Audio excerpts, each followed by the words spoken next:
Salut tout le monde, j'espère que vous allez bien. Je suis hyper content de revenir sur YouTube avec cette série sur Ragnar Le Breton. C'est un acteur humoriste que j'ai pu suivre pendant plusieurs mois au moment où il a décidé de lancer son spectacle de stand-up, mais aussi de rentrer dans une cage de MMA pour un combat professionnel. La série est en 4 épisodes, il y en aura un diffusé chaque semaine sur la chaîne YouTube de Brut. Et pour les plus impatients, sachez que l'intégralité de la série est d'ores et déjà disponible dans l'app Brut. Je vous mets un lien en description. Voilà, installez-vous confortablement. Bon visionnage. Bonsoir à tous. Pour vous annoncer que Daniel, que je devais affronter lors de l'Arrest 13 ce jeudi 9 mars, vient officiellement d'annuler notre combat pour des raisons de blessure. Moi, j'ai sacrifié ma vie pour ça pendant 4 mois, là. Tu vois, j'ai annulé mes spectacles, j'ai refusé des films, j'ai décalé des tournages, j'ai fait 180 km aller, 180 km retour tous les jours de la semaine. J'ai moins vu mes enfants, j'ai moins vu ma femme. Je me suis sacrifié.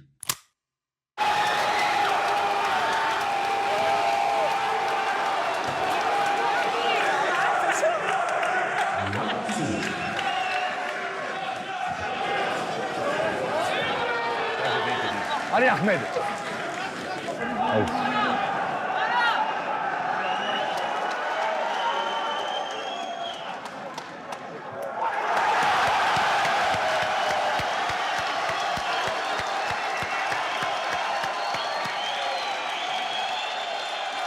Ah, je suis content. Ah, je suis content. Ah bah oui, c'est un très bon, c'est un frérot. Ahmed. Ahmed. Ouais. Ah, ça va, ouais. Ça va? Ça va, mon papa. Alors, t'es prêt? Bah écoute, ça va, mon Julie? Ouais. Ouais. Quand tu seras là, T'en es où là? bah, Qu'est-ce qu'il y a? je la prépare, j'essaie de maigrir un peu. Si. Bien sûr. Non, parce que tu m'as parlé d'un one man show, c'est chiant. Non, mais oui, mais là, oui. Je me dis, il va monter Mais- sur scène, mais tu vas. Mais j'ai plus peur pour le one man. En MMA? Ah ouais, bah oui. Non, mais en MMA? Ouais, ici, là.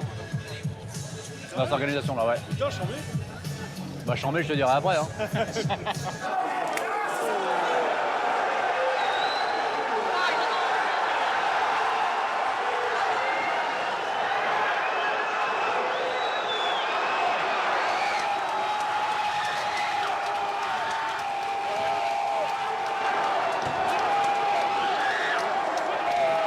Ah, c'était violent.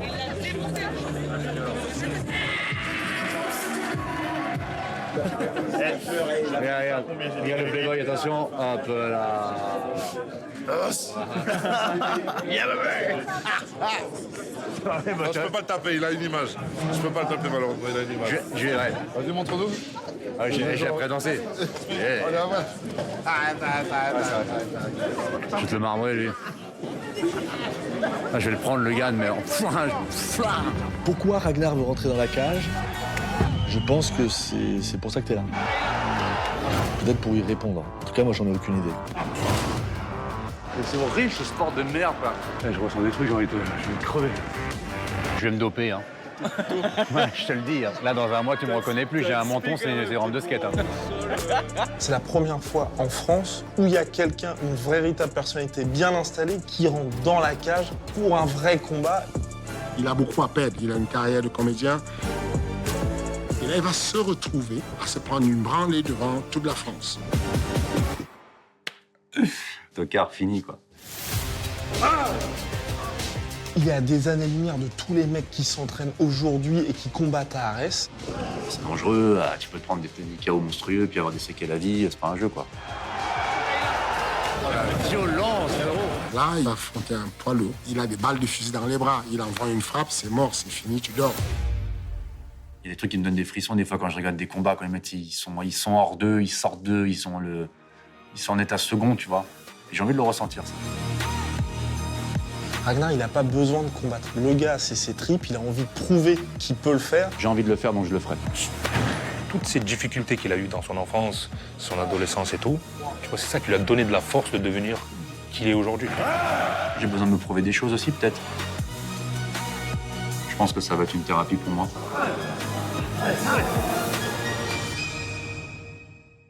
Mais du coup, ça m'intéresse d'avoir votre avis sur le combat. Je dis qu'il y a une blessure. J'aimerais bien la connaître. Il y a une blessure. Voilà.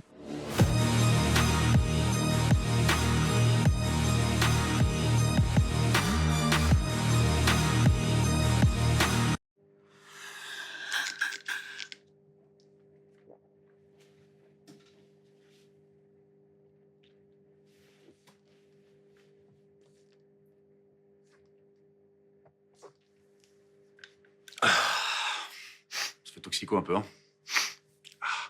Allez, go, on y va, Charles. Bon, t'es prêt? Allez, c'est parti.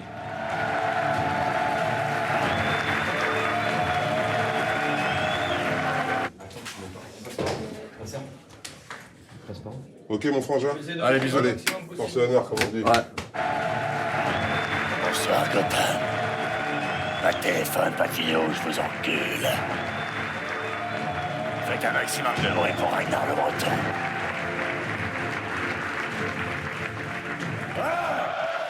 Comment ça, Paris?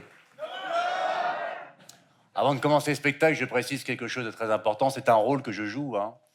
Parce que j'étais à Lille la semaine dernière, en plein spectacle. Ouais, Michel, on est comme toi, on n'aime pas les pélés. Heureusement, j'avais de la ventoline, hein. Ouais, Michel, on est comme toi, on n'aime pas les bougnoules. Je sais même plus qui je suis. C'est un coup, je suis un facho, un coup, je suis un islamo-gauchiste. Bon, ah bah, j'ai le cul entre deux chaises, hein.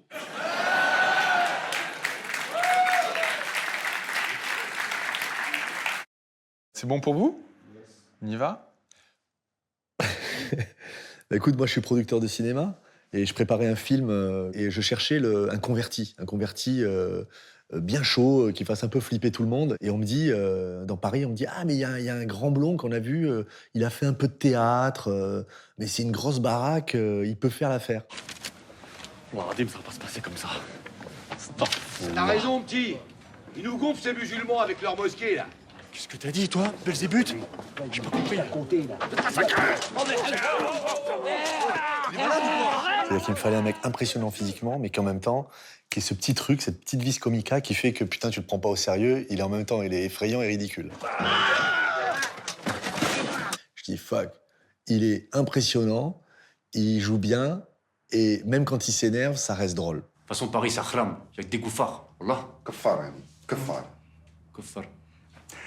Tu peux nous laisser seuls, s'il te plaît? À la fin de ce téléfilm, j'avais demandé à tous les comédiens de faire un petit peu de promotion.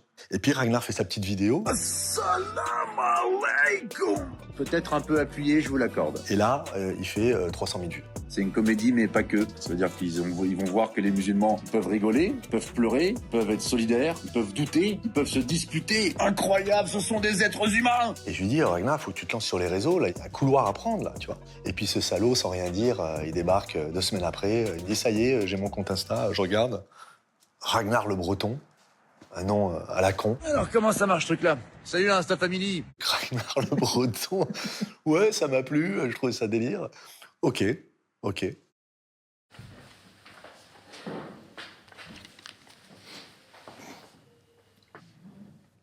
Un jour, il m'envoie un sketch, mais le sketch, il est éclaté au sol. Il y a tous les clichés, tu vois. Il y a toutes les caricatures qu'il faut pas... Ah, c'est horrible, tu vois. Mais tu vas arrêter, oui. Bonjour. Faites un peu en avance. Bon, on a un peu pris de cours. Ce qu'on va faire, c'est qu'on va faire une petite visite. Donc, suivez-moi. Carrément, tu te dis, il s'est pas trompé de voix, lui. Tu vois ce que je veux dire? C'est carrément nul à ce point, tu vois. J'ai les vidéos, hein. J'ai tous les dossiers. Donc, moi, en un bouton, je peux savoir où sont tous les criminels de l'Île-de-France. Donc, alors, il est... Check là, et c'est là. Regarde. Non, c'est pas ça. Attendez, qu'est-ce que c'est que cette merde? Putain. C'est nul, tu vois. Donc, je n'ose pas lui dire c'est nul. Je dis, alors le sang, qu'est-ce que t'en penses? Heureusement, je ne l'avais pas en face, tu vois. Je lui dis, oh, ouais, ça passe, frérot, ça passe, tu vois. Sur le coup, on disait, ça passe. Je t'assure que si tu me recasses les couilles et que tu réponds à côté, je te fous dans la gueule. Ça passait pas, hein. Mais c'est plus maintenant, quand tu le regardes, waouh, putain, tu te dis, t'as commencé par ça, quoi, tu vois. Et puis, il commence à inventer ce personnage de Michel. Bonsoir, bienvenue chez le Chevalier Noir. Je rigole. Bienvenue chez Michel. Comment? Alhamdulillah, mon cœur est pieux. Il est saint, masha'Allah. T'as pas une clope? Oh, salam alaikum. Pas de ça ici. Bonjour, d'accord? Oui, t'as de détention, les extrémismes. Je les encule, moi, les extrémistes. On peut plus parler de certains sujets. On peut plus parler de religion. Pourquoi on peut pas... La religion, pourquoi on peut pas en parler? Ils sont super sympas, hein. Mais pas dans l'extrême. Moi, je fais mon humour. Si la masse comprend que c'est de l'humour et que les 3% d'extrémisme me cassent les couilles, ça me dérange pas. Tu me fais peur, toi. Tiens. J'ai toujours voulu faire un beauf, moi. C'est même quand je faisais du théâtre à l'époque, j'ai toujours voulu faire ce genre de personnage, tu vois. Qu'est-ce qui te plaît en Michel?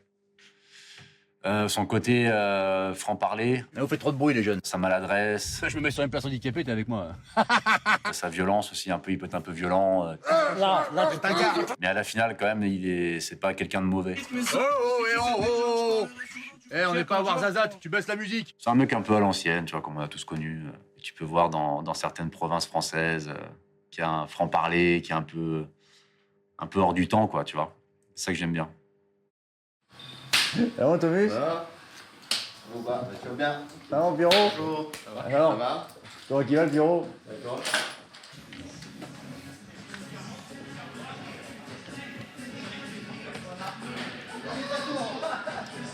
Donc c'est là qu'on a fait la première vidéo.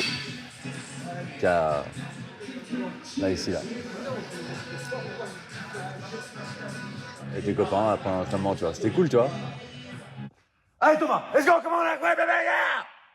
Je suis pas très motivé aujourd'hui, Michel. Écoute Thomas, pense à ta femme qui t'a trompé avec Désiré le Congolais. 1m95 de folie meurtrière dans le pieu de ta gonzesse. Il lui a souillé la gueule. Il t'a pris toute ta dignité. Tu sais comment on t'appelle à la salle, Thomas? Petit cocu. Je suis pas cocu. T'es une merde. Non. T'es une merde, Thomas. Non. T'es une merde. Wouh. Ta femme est une salope et t'as rien fait. Allez. Salope. Allez. Wouh. Quand tu regardes bien, c'est qu'on l'a fait sans se prendre la tête. C'est-à-dire qu'en fait, moi, ça m'est venu après le truc. J'ai dit, vas-y, tiens, file, machin, je vais faire un truc. Ça a été fait à l'instant, sur l'arrache, en fait, tu vois. Il n'y a pas la prétention que ça marche ou pas, quoi. Juste pour rigoler, quoi, tu vois. Comme vous avez pu le constater, on ne forme pas que des athlètes, on forme aussi des hommes.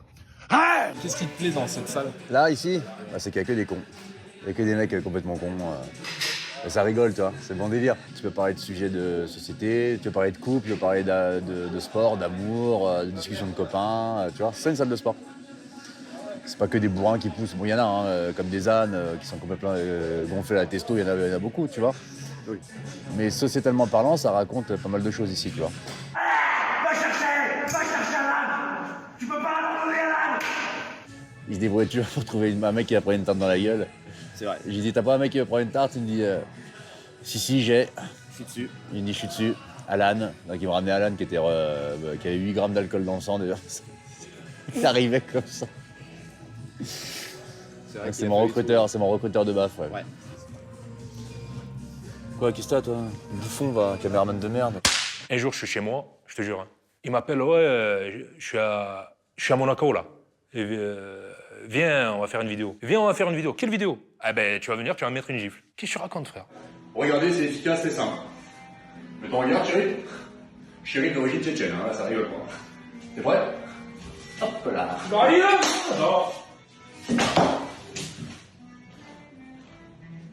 Là où ça a vraiment pété, je pense que c'était quand il a été partagé sur Twitter et que les gens, ils savaient pas si c'était un personnage ou ils le faisaient exprès.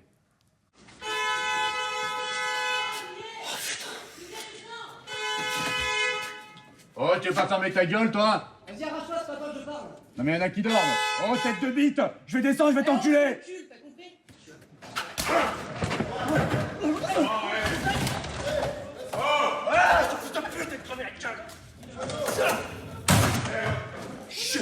J'appelle les flics, moi. Il n'a pas de parti pris. Que tu sois tchétchène, renois, ou que tu votes Front National, ou... on en a rien à foutre. Tu la prends, et puis c'est tout. Et puis ça fera le même résultat pour tout le monde. Michel Venom pour un niveau tuto de self-défense. Donc là, on avait Koumar, celui de Gaillard, le Koumar, hein. Qui est l'origine? On sait. L'origine? Sénégal. Ah, Sénégal. Nengalef, ça danse là-bas. Non, vraiment, c'est important. Tu le prends pas mal, hein, j'espère. Humour. On déconne dans les sports de combat aussi. Pour de vrai, je l'ai pris pour un Cicera. Yeah, I know. You're fierce always. Le breton, ça va? L'élève jardinier. Le roi Merlin, il est là, le jardinier en chef. Au début, j'étais là, je dis, mais il n'est pas un peu borderline et tout? Comment il... Tu sais, il imite les Renois, les accents, il imite les Caucasiens, les Dagestanais, tu vois. Je dis, c'est juste un personnage, c'est juste que tout est mélangé et tu t'y perds. Donc voilà, c'était Ragnar le Breton. Let's go. On commence, les gars. On y va. Wissem, on y va. On n'a pas le temps. Let's go. On bosse. Mathias, le but, c'est de toucher, ne pas se faire toucher. Vous allez devoir compter sur les déplacements antéro-postérieurs. J'avance, je touche et je recule. Utilise ton allonge, tu te rapproches trop, Mathias. Garde ta distance. C'est bien, Mathias. Pense à reculer à un moment donné. Voilà, si tu ne recules pas, il va marquer des points. Mathias, t'attends, je te vois, t'attends. N'économise pas envie de le réservoir. Let's go. C'est lui qui t'a contacté pour faire ce combat. Absolument. C'est lui qui a émis l'idée en premier. Ce qui m'a plu, c'était l'idée de se dire, j'ai pas envie de faire un truc bidon, un one-shot juste pour faire un buzz ou quoi que ce soit. J'ai envie de m'entraîner. J'ai envie de faire un combat, 2 combats, 3, et voir où ça va me mener. Parce que j'aime ça et parce que je pense que si je suis bien entouré, je peux le faire, vraiment faire quelque chose de bien, un vrai combat où j'arrive à armes égales avec mon adversaire qui s'est préparé de son côté et qui est une belle opposition. Tu vois le réflexe que tu as souvent ça, tu boxes et tu as envie de poser la main sur lui et tu veux faire ça. Pendant que la main elle est là, il te touche. Ok, juste utilise ton allonge, fais ça. Garde-le de loin. Ok, garde-le juste de loin. Un. Ok, et s'il vient fort, s'il abuse, tu colles. Tu viens l'embrasser.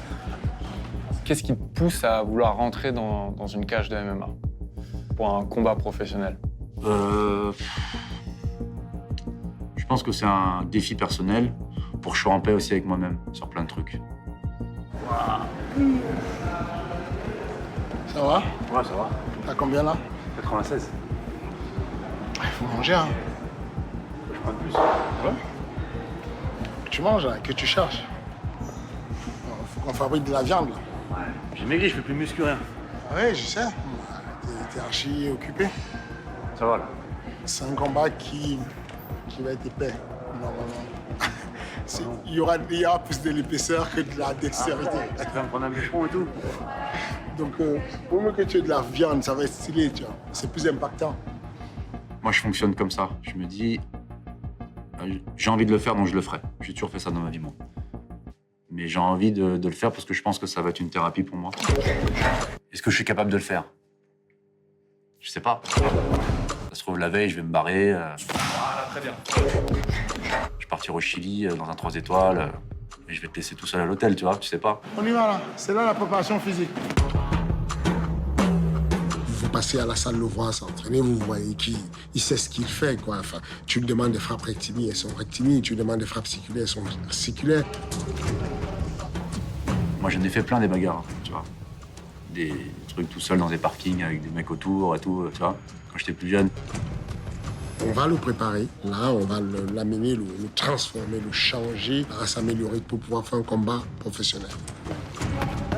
Non. Si ça ne prépare pas bien, c'est ce qui se passe en général pour tous les combattants qui ne préparent pas bien leur combat. Ils risquent de perdre le combat de manière lamentable. Ah, j'ai plus de cardio, je suis mort, ouais, j'ai envie de vomir. Il a beaucoup à perdre. On parle de la catégorie de poids lourds. Il va combattre chez les poids lourds. Tout le monde peut se prendre une branlée. Nul n'est à l'abri de quoi que ce soit. À tout moment, une frappe est un équaliseur. Une seule frappe suffit à changer le game.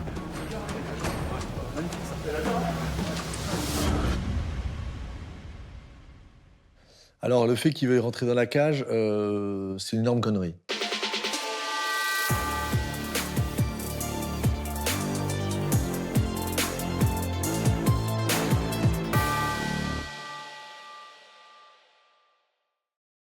Voilà, j'espère que ce premier épisode vous a plu ou vous a donné au moins envie de voir la suite. Pour ceux qui n'ont pas envie d'attendre la semaine prochaine, je vous rappelle que l'intégralité des épisodes sont d'ores et déjà disponibles dans l'app Brut. Sinon, rendez-vous vendredi prochain à 18h. Merci encore pour votre soutien. À très vite et n'oubliez pas de vous abonner à la chaîne YouTube de Brut.